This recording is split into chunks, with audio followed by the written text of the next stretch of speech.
Hello, I'm Dr. Scott Wadier. And I'm Tommy Welling, and you're listening to the Fasting for Life podcast. This podcast is about using fasting as a tool to regain your health, achieve ultimate wellness, and live the life you truly deserve. Each episode is a short conversation on a single topic with immediate actionable steps. We cover everything from fat loss and health and wellness to the science of lifestyle design. We started Fasting for Life because of how fasting has transformed our lives, and we hope to share the tools that we have learned along the way.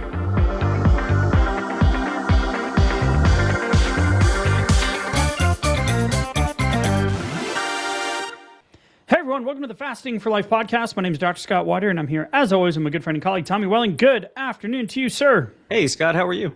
Doing fantastic, my friend.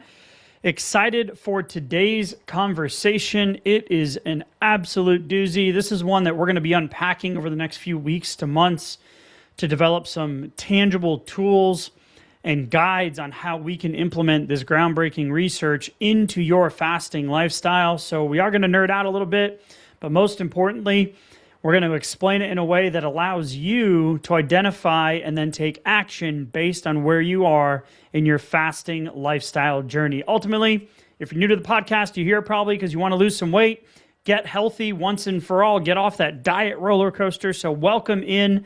We are so happy you're here with us. If you want to know more about Tommy's journey, my journey, why we do what we do week in and week out, head back to episode 0 and episode 1. Give it a quick listen. That'll give you some insights into how fasting transformed our lives and now why we just passed 300 episodes, nearing 5 million downloads. Yeah, wow. And just so grateful for all the long-term listeners with the shares and the questions and the feedback, but why we have our challenges, why we have our coaching, why we have our resources, and why we do this week in and week out is because we want to help you with some of the same similar stuff that we were going through. So today, we are going to dive into some groundbreaking research, Tommy. But before we do that, we want to give a shout out to a comment that was left on episode 295. It was one of our most, typically one of our most listened to episodes when we do our listener Q&As. Yeah. And this was left by Allison 6 days ago. So we want to give you a shout out, Allison, because you took the time to say some really nice things. So thank you so much. Heck yeah, over on Spotify too. I definitely give this podcast 5 stars. Really enjoy all of the info from Dr. Scott and Tommy that they provide in every episode. So I'm thrilled to recommend this podcast, and I appreciate you. Keep up the great work. So thank you so much, Allison. You keep up the great work too, and just taking a few minutes. I know you didn't have to do that, so we absolutely do appreciate that. And it's really cool whenever you're finding some success to inspire others too. So that's part of the magic that happens whenever you do leave a review. So we absolutely appreciate that. So let us know what we can do to help you. And Tommy, I do want to give this shout out because we talked about it. She put it in the post. So in real time, I'm actually going to make a pivot here.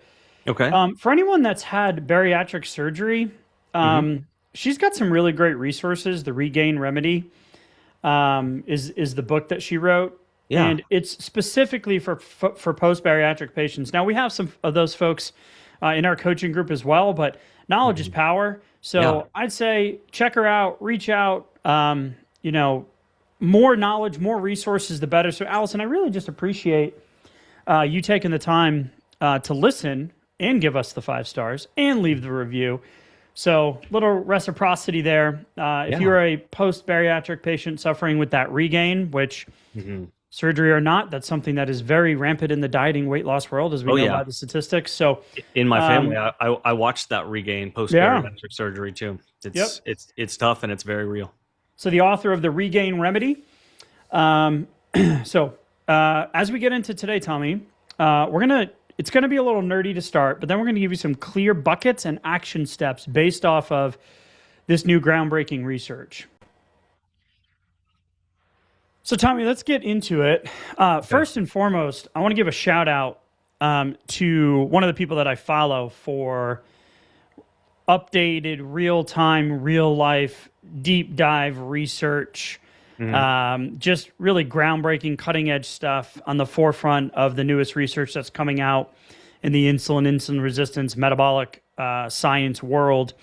So this is a shout-out to Nick Norwitz. He's an MD, PhD, and the email that I received from him is where we came across this article.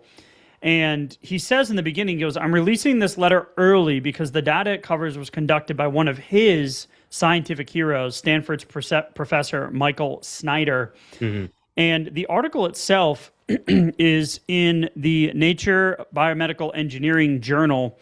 And it was accepted in November of 2024. The prediction of metabolic subphenotypes of type 2 diabetes via continuous glucose monitoring and machine learning. So what the heck does that mean? And I was trying to think of a way to explain this, but Nick really does a great job. So I just want to give him a shout out. And Professor Michael Snyder was just on Huberman's podcast as well. Wow. So, like, we're talking about some of the industry titans in terms of being at the forefront of metabolic health and research, right? Yeah. So when we're looking here, the way he explains this is just beautiful. And he calls it type 2 diabetes, metabolic pizzas and salads. And then what we're going to do is we're going to take these phenotypes, these subtypes of diabetes, because now we're showing that there are 4 subcategories. And then we're going to categorize them for you to be able to self-identify on what category you fit into, and then give you a fasting, lifestyle, and nutrition action step that fits that where you are in this blood sugar metabolic syndrome progression that leads to all of the chronic health conditions, cardiovascular disease, et cetera, that we see that's rampant here in the U.S. and now worldwide. Yeah. So what this means is not that you have to have diabetes, right? Right. But that any blood sugar related issues that you have as an individual are going along one of these 4 pathways essentially. Yep. And then to be able to identify that means that you can pull the right levers that you need to do to prevent further progression and then reverse that progression too before it ever becomes full-blown diabetes if you don't have it. Yeah, and some of the things you see are going to be in your standard routine yearly blood work, right? With your A1Cs and your liver enzymes and your fasting blood sugar, your plasma glucose, when you fast overnight and then you get the blood work done the next day. So some of the stuff you're going to have to you're going to be able to look and be like, oh, that's me.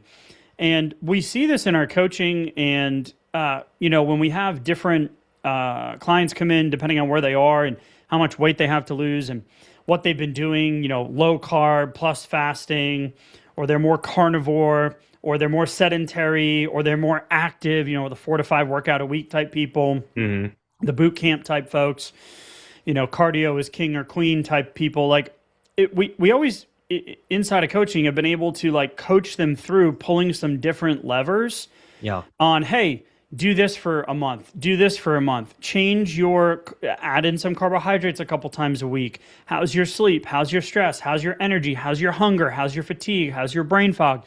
So it's been very customized on what we've been doing.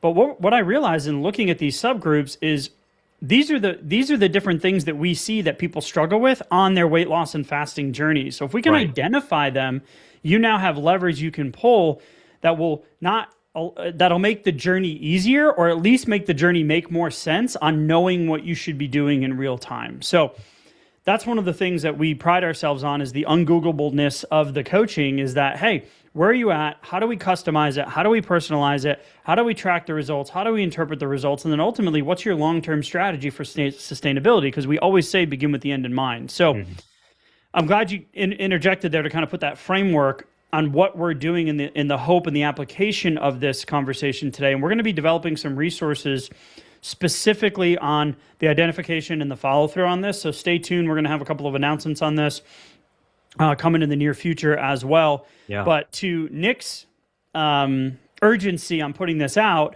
our urgency was, we got to get this out there and then we'll build the thing, right? So we want to start that conversation today. It's very timely. Professor Michael Snyder from Stanford was on Huberman. So listen to the episode, going to go do a deep dive into it here in the next couple of weeks. But big picture here, I want to set the stage. And Nick, the way Nick explains this is beautiful. So he says, for decades, medicine has categorized type 2 diabetes as a single disease.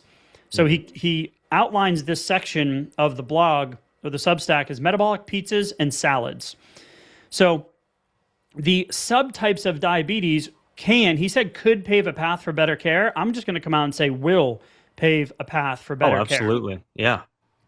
So type 2 diabetes, often associated with obesity and adult onset, used to be called adult onset diabetes, right? isn't one disease. What we're showing in this groundbreaking research is actually 4 different underlying pathologies showing up in different proportions in population, in different people. So here's the analogy that he used that I think is beautiful. Imagine a dish made from bread, vegetables, and cheese. Okay. The general ingredients stay the same, but their ratios define what you're eating. True. So here's the example. Pile on the vegetables, go easy on the bread, toss in some protein, and you've got a Caesar salad with croutons. Yep. Okay? So that's type 2 diabetes B. Flip the script, make the bread the base, add a smear of sauce and some melted cheese, and now you've got pizza. Yeah. Very different. So same ingredients. imagine, right? Imagine if we called both dishes the same thing. A salad is a pizza and a pizza is a salad. Some of you go, and that sounds great. Right. Right? Now I get my pizza and I can call it a salad. Okay? Yeah. But that's what we're doing with type 2 diabetes. So we're going to look at the hidden signals in our blood sugar. Then we're going to look at the 4 distinct metabolic drivers, the mechanisms or the recipes behind your metabolic pizza or your metabolic salad. And then we're going to look at the action steps on what we can do. And now with the wonders of CGMs and finger pricks at home, blood sugar monitors and ketone monitors, you can actually do this test at home and get some really insightful data. But we're going to give you the subjective stuff too, meaning how do you fit or how do you figure out which bucket you fall into? So, Tommy, we got a heavy lift today. So I want to make sure that we're going to go through kind of the different 4 subgroups. Then we're going to talk about the mechanism. Then we're going to talk about the fasting lever, the nutrition lever, and the lifestyle lever in terms of sleep, stress, exercise, activity, etc. Okay. 4 diseases under one label. Okay. The 4 main drivers of type 2 diabetes. Why does this matter? Hormones drive caloric output and input based on hunger. So it's not just calories in, calories out. There are metabolic undertones depending on where you are on your weight loss journey, your hormone profile, your age, your activity level, your genetic predisposition, etc. So the 4 main drivers, right, these 4 subcategories are going to be muscle insulin resistance, beta cell dysfunction, impaired incretin effect, and liver glucose dysregulation. Okay. So 1 disease, 4 paths. So if you go out there and you Google what's the best way to lose weight, right? Many of our people that come to us are going to say, oh, I'm going to lower carbs and move more, or eat less, move more. But knowing these 4 subtypes and the mechanisms, we're going to be able to personalize the recommendations based on this groundbreaking study and the new machine learning tools. I've thought of a few different ways of how we're going to get into this. First of all, I want to talk about the evidence, the mechanistic evidence, and then the recommended interventions. So when we're looking at the muscle insulin resistance, now this was me. We'll talk about percentages on kind of the population here as well. This was me. And then I also was in the liver glucose dysregulation group. Yes. I'm going to put myself in both of those categories as well. Yep. So when we're looking at the overall kind of category, or the overall explanation here, we're going to look at the mechanism, then we're going to talk about the application. So the muscle insulin resistance, what is happening? It's the failure of your skeletal muscle to dispose of glucose in response to insulin. So that means your body isn't using the energy efficiently, getting it out of your bloodstream and putting it into your skeletal muscle. Your skeletal muscle, your mitochondria, is the main user or the main driver of removing that blood sugar from the bloodstream and using it and turning it into energy. Yeah, kind of mopping up the overflow too. Yep. The beta cell dysfunction group, this is going to be the pancreatic beta cells. So the cells in your pancreas that produce insulin. In this group, your beta cells failed to secrete adequate insulin for demand. So you're not going to be able to handle the breakdown of the energy from the food that's now floating around in your bloodstream. Yeah, which means blood sugar starts to rise, starts to creep up because insulin's not proportionally coming up with it because the beta cells are failing to sense and or produce and output the insulin needed to combat the blood sugar response. 100%. So when we're looking at the third group, this is going to be the impaired incretin effect. Okay. So this is going to kind of go side by side with this new giant movement of GLPs, GIPs, glucagon, the Wegovy's, the Ozempics, the retatrutides, all of these new medications that are using off-label for weight loss, right? They are FDA approved for the use for diabetes. But you're going to see here that if you have an impaired incretin effect, this is going to cause this group of people not to respond to those weight loss drugs. Because in this case, when you don't have this incretin working properly, you're going to end up having a reduced post-meal GLP, GIP response. So your insulin spike is pretty much going to, insulin sensitivity is going to be defective.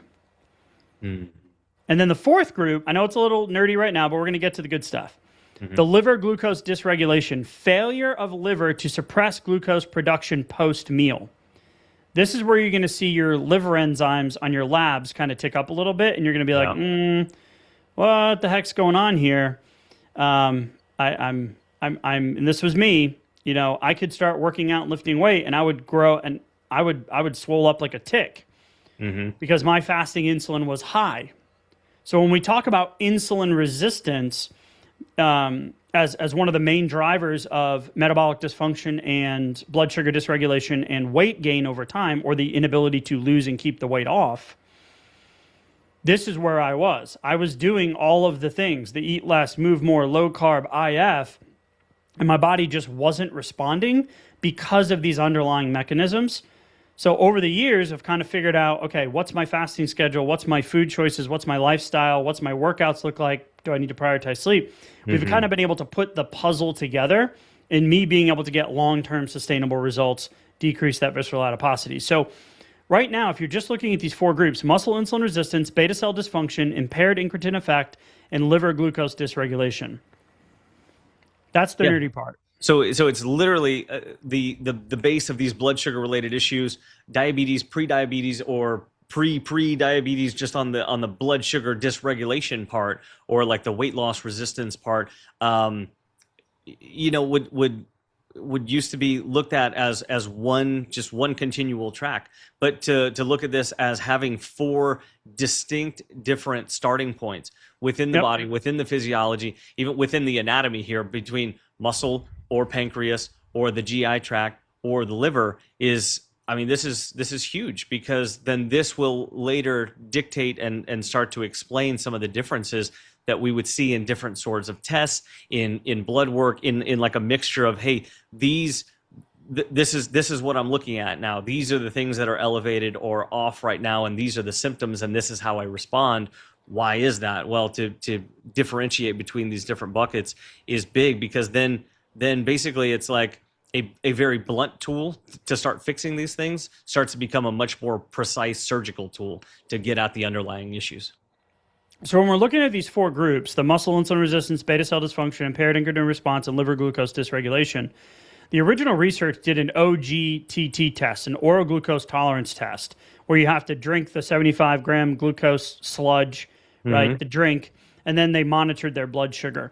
And what they found was that if you look at the shape of the graphs, it was really, this is where they figured out that each one of these four subgroups had a different time-based blood sugar response and what we call area under the curve. Yeah. So how long was that blood sugar staying elevated, and what was the effect on insulin? And one of the interesting thing is that when they did this, they found that when we look at A1C, A1C really tells you almost nothing about a person's underlying insulin resistance and what bucket you fall into. Right, it's just average blood sugar over 90 days. That's it. Yeah, because looking at some of these subgroups, they had a normal A1C but insulin resistance. They had a pre-diabetic A1C but insulin sensitive, and then they had a full-blown diabetic but has better insulin resistance than the normal A1C group. Mm-hmm. So it's like, yeah, A1C is great, but is that really moving the needle on the recommendations on how you reverse, prevent, or No. ultimately? Just a very blunt object. Yeah, it's Have you not had a- elevated blood sugar or not? It's not it's how do I say this? It's a good metric to know because it helps in the interpretation of, but it doesn't really tell you anything about your metabolic function Mm-hmm. or what the driving mechanism beneath that is. So when we look at this, what are the key environmental lifestyle factors that lead you to be in one of these groups? This is where we're going to start talking about the personalization or the customization. Mm-hmm. So we're going to look at key environmental lifestyle factors and then epigenetic mechanisms. We'll keep the epigenetic mechanisms at minimum because, as we know, you may have a genetic predisposition for, but your lifestyle, your environment that you live in, stress, sleep, food choices, exercise, etc., pollution, exposure to chemicals, toxicity, physical, emotional, and chemical stress, all of that stuff is what ends up altering that gene expression. Mm-hmm. So we'll keep that at a minimum, but really want to focus on the key environmental lifestyle factors. So in the muscle insulin resistance group, this is going to be more of a high-fat diet, an inactive lifestyle, chronic inflammation, cellulitis, gingivitis, arthritis, right? Chronic low-level inflammation in the body, and or pollution. Mm. The beta cell dysfunction group is going to show more of a hyperglycemia, high blood sugars, high postprandial blood sugars, meaning post-meal, elevated fasting blood sugar in the morning when you do your yearly blood work and your fasting plasma glucose is elevated. You're going to be susceptible to viral infections, and you're going to have a lifestyle or a life that is filled with stress.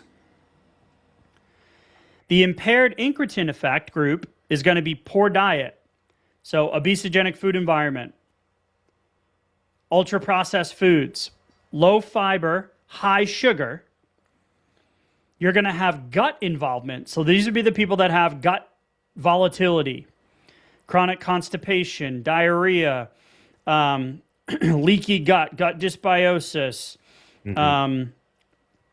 So gut volatility, a gut involvement here in the lifestyle factor and how it shows up in your day-to-day life. Mm-hmm. And also circadian shifts. So you're going to see, cravings, late night eating, waking up exhausted, trouble sleeping. You're going to see the circadian biology, the how your hormone production cycles day to day. You're going to see that show up in kind of how you feel throughout the day in terms of your sleep and wake cycles. And then the liver dysregulation, this is where you're going to have a high sugar fructose diet, which I did not have, poor sleep, which you did have. Absolutely. Yeah. Stress, absolutely. And a predisposition or the environmental, you're in the higher BMI category of the overweight or obese categories. Mm. So as we look at this, muscle insulin resistance, high-fat diet, inactivity, chronic inflammation, beta cell dysfunction, high blood sugars, toxicity, viral infection, stress, incretin effect, this third subgroup, poor diet, low fiber, high sugar, gut dysfunction, circadian biology, sleep-wake cycle issues, and then liver dysregulation, high sugar, fructose, poor sleep, stress, and obesity. So this is kind of the first, take stock of where you're at and see if some of these things kind of resonate with your recent labs in your day-to-day life, if that makes sense. Yeah, I think it does. And because when you're looking at something like an oral glucose tolerance test, looking at your CGM curves and things like that, there's a lot of potential confusing data. And we hear that a lot of times, hey, I'm wearing a CGM, but it's kind of weird. I'm getting some surprising results over here, or I thought, or even like, why didn't going low carb or going carnivore, why didn't that seem to move the needle for me as much as I thought? Or like my friends did it, or my family did it. They were just, the pounds were melting away, but it wasn't it wasn't happening for me, and I'm not really sure why. So oftentimes we can feel like, there's something wrong with us, or that, that we're just broken in some way because some method that seems to be very effective for somebody else isn't working for you at this time, or not working as well. And so when you start to see things that, like, hey, maybe that's just not the lever that's going to be as powerful for me, then I think that starts to be really helpful in motivating in the process, because there are things that will be more helpful than others, and this can kind of like shine a light on some of that here. 100%. So if we're going to look at the subtypes, we can come back to it if we don't think we landed the plane on it. Mm-hmm. But I want to talk about the subtypes in like a breakdown and recommendations from a very specific fasting recommendation, lifestyle tip, and nutrition. Okay. So we're gonna hit this from 3 different fronts. I almost wish we like rename these like the subgroups into the actual characteristics of the subgroup. So maybe we'll do that in the additional resources that we're going to make for this. Okay. As we start to break down the personalization and customization of this. So I think I'm kind of putting a placeholder here in real time, stream of consciousness here. But when we look at these 4 different groups, so again, muscle insulin resistance, muscles don't respond to insulin, blood sugar stays high, chronic fatigue, weight loss up and down, weight loss roller coaster, beta cell dysfunction. Your pancreas cells aren't making enough insulin despite normal muscle function. You've got the incretin effect. This is where the gut doesn't signal the pancreas correctly after a meal. So your GLP, GIPs, all of that process of post-meal blood sugar regulation isn't working properly. Mm-hmm. And then the liver glucose dysregulation, where the liver just keeps pumping out sugar when it shouldn't, ignoring the signals from insulin, right? So again, most weight loss clients, count your calories, track your macros, eat less, move more, lower carbs, et cetera, all the recommendations that are out there. Mm-hmm. How do we apply this to a fasting lifestyle with a fasting recommendation, a lifestyle tip, and a nutrition prioritization? So muscle insulin resistance. Your time-restricted eating or early time-restricted feeding, so the earlier window, the earlier nutrition window, which we've changed our tune on over the last couple of years, you want to have shorter eating windows, especially with extended overnight fasting. So if you're doing 18-6, 24, or 1 meal a day, this is key for you if you fall into this group. Because this is going to maximize insulin sensitivity in the muscle tissue and allow that muscle mechanism, that mechanism that's underlying the issue, that's the underlying issue, it's going to give it the best opportunity for success. And we see this where most of the folks that we make this recommendation to as we start coaching them, move your window earlier in the day and boom, the scale starts moving, they're sleeping better, they start feeling better, right? Yeah, absolutely. And this is also the category where that early window is so important, because if the window starts to get later, especially if carbohydrates are involved, guess what? Your powerhouse for absorbing those glucose molecules is not doing the job. It's not soaking up that extra sugar, and so then you need more time. If you're a muscle insulin resistance person, you're going to need more time for those blood sugars to regulate themselves before you get into your sleep cycle. And I'm gonna add one more thing too. This might be the category that responds best to a post-meal walk, a later in the day walk, or maybe it's going to be helpful for all of the buckets. But man, if you find yourself in this one, like I did, like you did, that's a big one, especially if carbohydrates come in later on in the day and you're looking for something to help, right? Yeah, and I do want to say this. One of the things that we prioritize in our challenges and our resources is giving you the understanding of what's going on. So then when you're making the lifestyle changes, you're more motivated to do so. So a lot of our recommendations are going to work for most of these buckets. Mm-hmm. But if you've been stuck, or you're still feeling like, hey, I'm doing this, my labs aren't changing, or I'm still struggling with X, Y, or Z, this is where we want to drill down and kind of really get specific on where you're at. So a post-meal walk, to your point, yeah, it's great for everybody. But one of these subgroups with the impaired incretin effect, the post-meal walk is going to be one of the things you have to do. because of that dysregulated post-meal blood sugar, because of the dysfunction in the gut signaling the pancreas to produce the GLPs and the GIPs to increase your insulin sensitivity. That's a good point. Even just knowing the reason why I Yeah. have got to do this is like that's so powerful. Should be motivating. Yeah, because then it got me thinking about the liver insulin resistance group, and then you go, well, if the liver is just continuing to pump out sugar, even though I just brought some in from my meal, hopefully not too late in the day, but as the day gets on, then the problem just compounds from there. I absolutely need that post-meal walk, for as long as I can, compartmentalize the time, going into those evening hours to help just burn through some of that excess sugar. So muscle insulin resistance. So early time restricted eating, 18-6, 24, OMAD can maximize your insulin sensitivity. Once a week, 30 to 36 hour fast, absolutely. The lifestyle tip here. Engage in resistance training 3 to 4 times a week because muscle tissue is the biggest sink for that blood sugar disposal. Yeah, think large muscle groups as much as possible too. Yep, large muscle groups, push-pull, upper body, lower body, full body workouts. Yep. Resistance training 3-4 times a week is a must. And then a nutrition idea, again, this is one that can apply pretty much to everybody.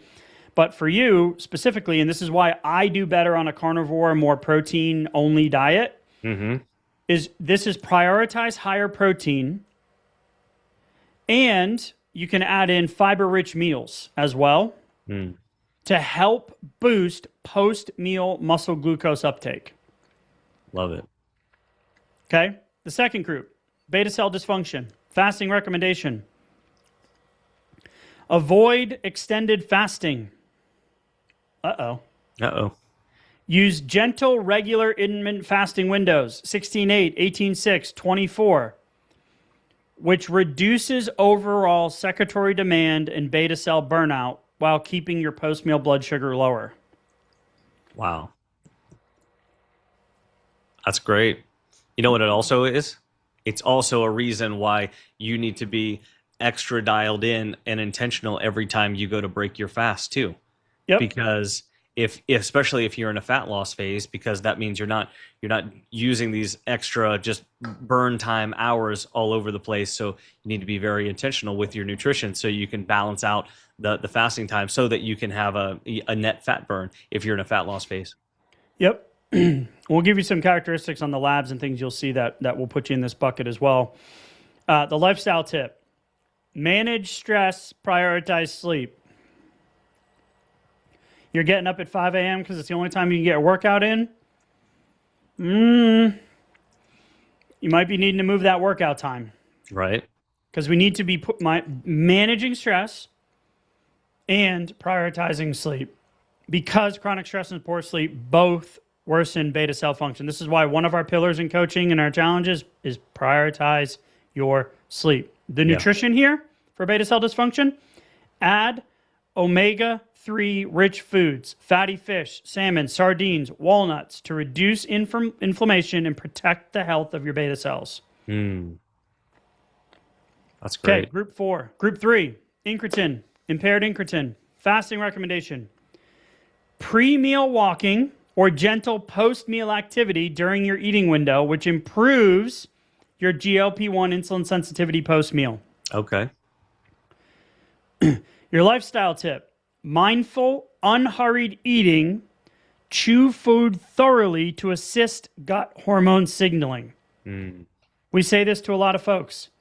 If you just put a little intentionality into your nutrition window and slow the heck down, you're going to be doing your body a service. Because this is specifically in this case, remember, the underlying mechanism is that improper gut signaling. If you are someone that has gut volatility, nutrition idea, fermented foods, yogurts, kefirs, kimchi, sauerkrauts. We just talked about this on our last coaching call inside a group, which may support gut-derived hormone response and slows down digesting, plus slow digesting carbs, to reduce post-meal spikes.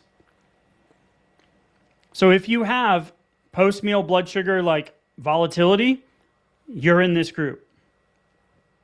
Walking, unhurried eating, slow down, chew your food, and include fermented foods in your eating window. Yeah, it's all about taking care of the GI tract, taking care of the gut with each Yep. nutrition opportunity. Yeah. So last one, liver glucose dysregulation. This is where we're going to see an absolute necessity for alternate day fasting, longer than 24-hour fasts, 1 to 2 times a week, hitting that 30-hour mark, 36-hour mark once a week, because this is what resets your liver's insulin resistance and reduces those morning highs. So this is the group that if you have dawn phenomenon or delayed elevated blood sugar in the morning, this might show up as you ate breakfast, but you're hungry like an hour later and you're just ravenous, or you're doing black coffee on an empty stomach and then you're just pigging out over lunch.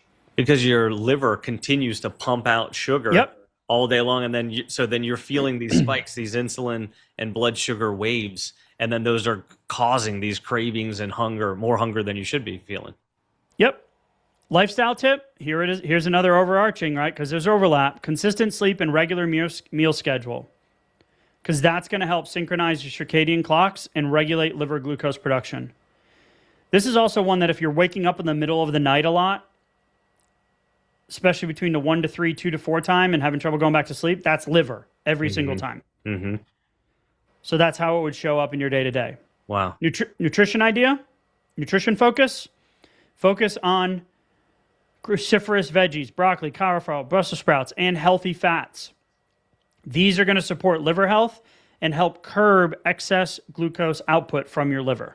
Yeah, if those are the main bulk of the carbohydrates that you're bringing in, and then you have a nice good protein source next to it, then that means you're not feeding into the issue, which is the fact that your liver is basically overproducing and over outputting glucose even when it really shouldn't be. And that's also why those longer fasts are coming in handy for this bucket here, for the liver glucose dysregulation bucket, because you're needing extra time for that blood sugar to come down and for the insulin to come down, and then for them to stay at lower levels so that you can actually, feel better, see the blood sugar regulate and get within the goalpost, and then also see some movement on the scale too. Because for this bucket, which you and I found ourselves in as well, it can take longer to see movement on the scale, because your liver's able to just store so much glycogen and continue to output it even after you're like, well, haven't I burned through my last meal or two?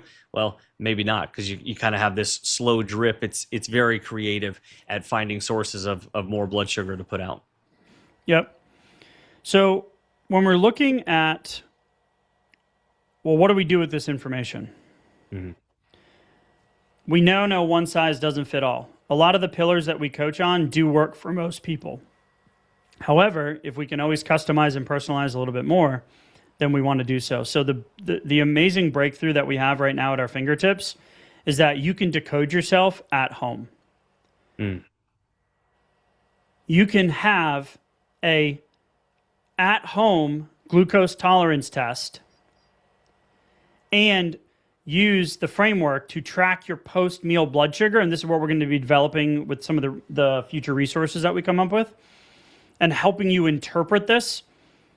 Because with 1 or 2 at-home tests, we can now leverage the modern tech and decode the glucose curves and determine which specific pathology, which group you fall into. And ultimately, then you're going to be able to put together your specific recommendations. So, big picture, Tommy, regardless of where you think you are right now, you might not be able to interpret it. That's fine. What are some of the overarching things? Earlier meals are better, right? Muscle resistance training, pre and post meal walks, prioritizing protein, non-starchy carbohydrates in your nutrition windows, slow down your eating, prioritize sleep, manage stress.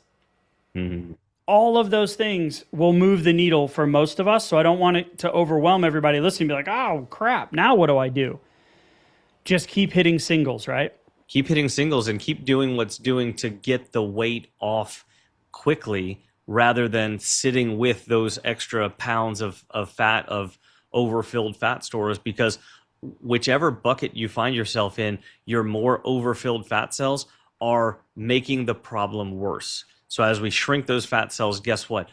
The issues within each one of these buckets shrinks with those fat cells. So let's keep doing what we need to do to move the needle, to burn through the excess fat, and to continue hitting those consistent singles that you mentioned, Scott, so that we can keep hitting our fasting timers, so we can keep a focus on intentional nutrition when we go to break our fast, so that we can continually be shrinking down those issues and getting the blood sugar and the insulin under control. Because at the end of the day, the closer we are to a better body composition and a long-term healthy weight, we have much less to worry about as far as our insulin and our blood sugar levels, as well as our cravings and our food choices and things like that. Things start to get more intuitive and easier as the weight comes off. So let's keep doing the things that are working too.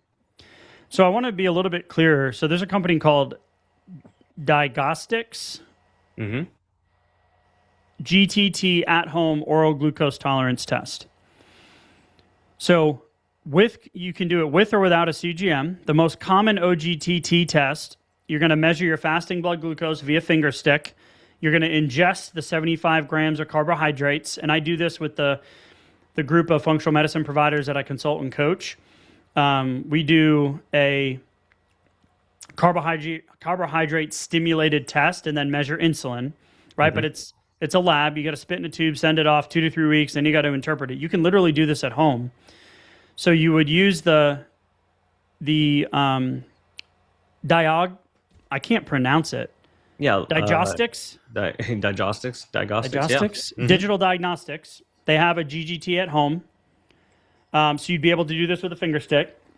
And then blood sugar is measured at intervals after you ingest the 75 grams of carbohydrates. Or you can do it with a CGM and use the same at-home test, do the finger sticks, submit it in, but you'll be able to actually see the curves of what your blood sugar is doing and help you identify kind of what group you fall into. Wow. Powerful. And in some of the resources we're going to create around this, you're going to see, what your routine labs will look like. For the muscle insulin resistance group, fasting insulin will be moderately elevated. Your HOMA-IR will be above 2. Your triglycerides will be up. And your fasting glucose might be slightly elevated, but the physical cues are going to be central obesity, high BMI, and higher blood pressure. Guess what I had? Yep. For the beta cell, you're going to see fasting insulin low. You're going to see C-peptide low or normal. You're going to see fasting glucose elevated, and you're going to see A1C trending upwards. The physical cues, you're more in a normal weight or modest obesity, so like the overweight group. But you're going to have reactive blood sugar after high-carb meals. You're going to get that post-meal fatigue or that craving, the hunger, I can't stop eating type feeling. For the impaired incretin, you're going to have fasting insulin glucose is going to be often normal. But your A1C may go high to low every time you get it checked. And you're going to see post-meal 1 hour glucose is going to be big postprandial spikes. That's where we're talking about the GIPs, the GLPs, and the insulin sensitivity. Yeah. So you're going to see persistent hunger post-meal, digestive symptoms, and unpredictable blood sugar at home if you're testing it. Wow. And then for the liver resistance, your fasting glucose consistently high because you said, Tommy, the liver's just pumping out. This is where you'll see liver enzymes elevate, which was something that I saw on my labs. And then the first group, the muscle insulin resistant group, was the blood pressure elevation. So I had both of these things happening, and I couldn't figure out why. Yep. My triglycerides were slightly elevated, and my A1C was slightly elevated or rising. In my case, it was still pretty stable. However, disturbed sleep, family history of fatty liver, and central obesity. I used to powerlift. I look like a strong man in the off season. I had the belly, right? That's where my weight goes. Yeah, it makes sense as far as the disturbed sleep too, because like you said, the liver's waking you up at 1 o'clock or 2 o'clock or 3 o'clock in the morning. Hard to get back to sleep, especially because the liver tends to be pumping out blood sugar at that point, which it shouldn't be. So then you're seeing on your CGM overnight, why have my blood sugar been elevated overnight? Especially if I had an earlier meal or I didn't have that many carbohydrates or whatever the case may be. The liver can still find sources of blood sugar, unfortunately, that can then keep us awake, get us into a bad sleep cycle, and then on to the next day. And it's that disturbed sleep then leads to insulin resistance the next day and the next day. So that's where part of the trouble becomes more of like a snowball effect. Yep. So as we wrap up, head to the show notes. You'll see the links for the overviews and kind of the categorizations and the identifiers, and it'll give you everything you need in terms of an overview. But the reality is that blood sugar, we know insulin is insulin resistance or metabolic dysfunction, which leads to metabolic syndrome, which then leads to cardiovascular disease and type 2 diabetes. Insulin resistance or a dysfunctioned insulin response in these 4 subgroups, we know is related to 8 out of the top 10 all-cause mortality metrics in the US and in the world. Yep. So personalized blood sugar care now means recognizing that this cascade is not just one disease. It's not the pizza or the salad, but it's a spectrum of these core subtypes driven by distinct organ-level dysfunction, which allows us to help allow for targeted lifestyle, nutritional, and even some cases, medication strategies that deeply address each underlying cause for you as an individual and not just a, hey, I tried it, it didn't work for me. Yeah. Powerful. Incredibly powerful. This is why we're kind of putting the cart before the horse. But to Nick's point, it's front of mind. It's groundbreaking research. And the more we talk about it, the more momentum we'll get behind the movement, the more we can help more people.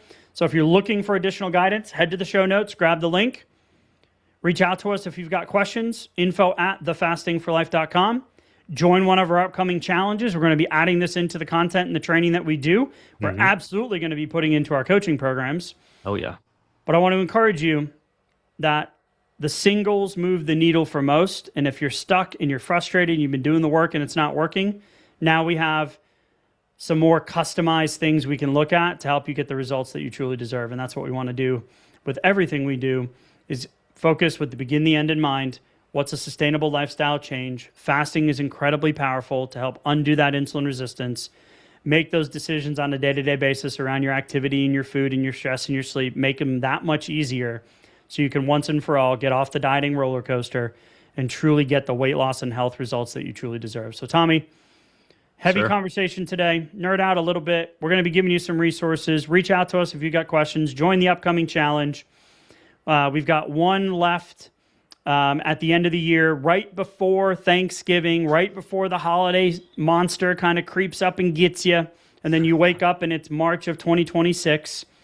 So join us November, the week before Thanksgiving.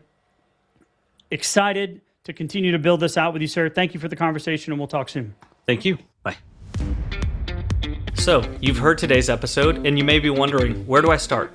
Head on over to thefastingforlife.com and sign up for our newsletter, where you'll receive fasting tips and strategies to maximize results and fit fasting into your day-to-day life.